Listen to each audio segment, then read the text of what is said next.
Aşktan yana gülmedim. Kara bahtım, ben ölmedim.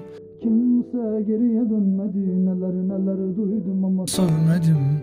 Aldım elime dünleri, sensiz büyüttüm gülleri. Derledim, topladım düşleri. Unutuldum ama ölmedim. Aşktan yana gülmedim. Kara bahtım, ben ölmedim. Kimse geriye dönmedi. Neler neler duydum ama sövmedim. Aldım elime Günleri sensiz büyüttüm. gülleri. Derledim, topladım düşleri. Unutuldum ama ölmedim. Sensiz kaçıncı mevsim, yaralı gönlüme dertsin. Umutlarım yersiz, Ben yanlış kadını sevdim.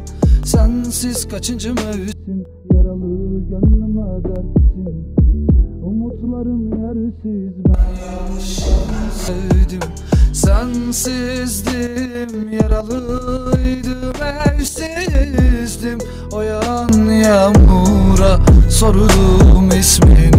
Özledim deme, özlerim. Bu ne halin der gibi bana gözler. Ya bizim silahımız içip içip sıkıyoruz. Çekmişiz takımları, kravatlar sıkıyordu. 3 kuruşluk adamları hala marka çıkıyorken bizim gibi efsaneler asmanı seçiyordu.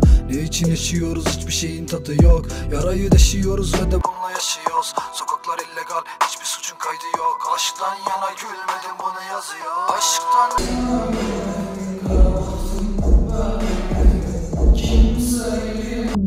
neler neler duydum ama sövmedim.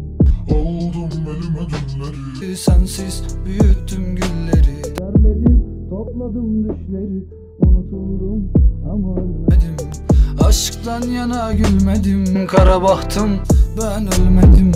Kimse geriye dönmedi. Neler neler duydum ama sövmedim. Aldım elime Günleri sensiz büyüttüm gülleri. derledim, topladım düşleri. Unutuldum